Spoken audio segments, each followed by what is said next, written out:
I got into the leadership challenge during my doctorate program. But prior to that, so I've been working with Head Start since 2007.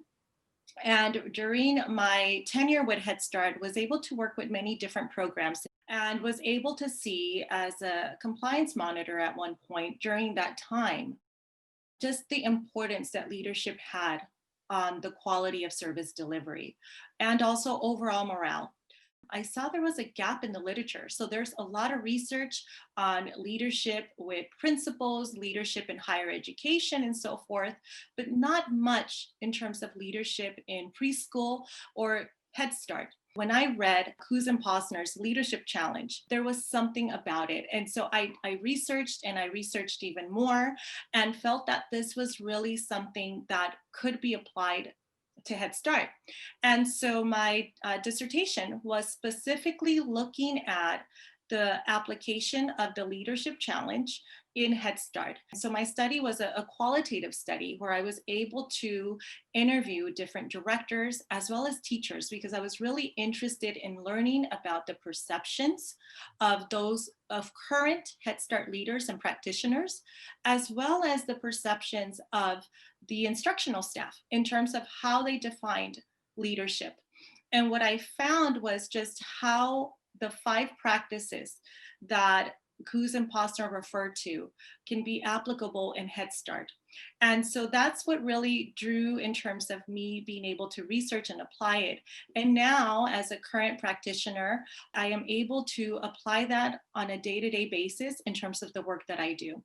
The concept of leadership in the classroom is sometimes not something that is really thought of, but I think that being able to speak to that and to have our instructional staff be able to see that they are instructional leaders, that the work they do on a day-to-day basis, it is leadership, and how leadership exists at every level. It might just look a little different.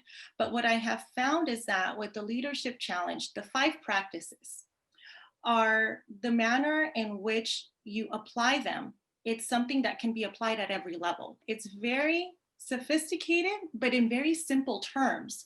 And so what I have found in when I was speaking to the instructional staff that were part of my study, that not everyone sees themselves as a leader in the classroom setting.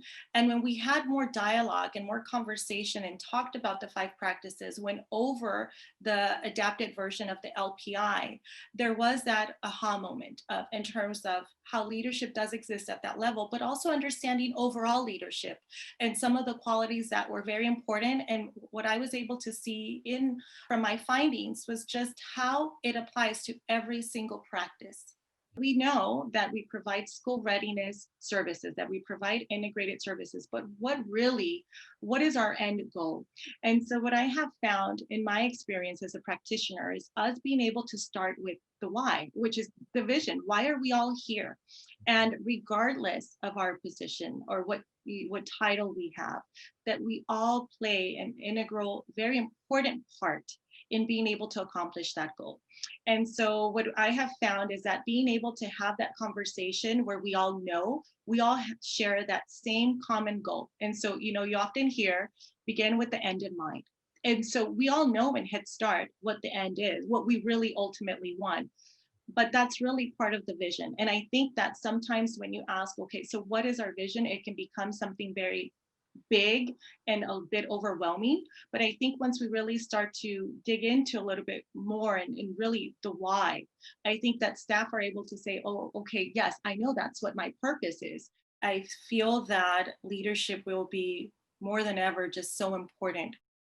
We're at just such an evolving and interesting times right now. And I think that leadership is going to be so important in terms of being able to continue to fulfill the vision that, what are we here for, and being able to meet families where they're at, despite all of the adversity and all of the challenges they're experiencing, challenge the process. And that really talks about us being able to challenge ourselves, to be able to see these challenges as opportunities.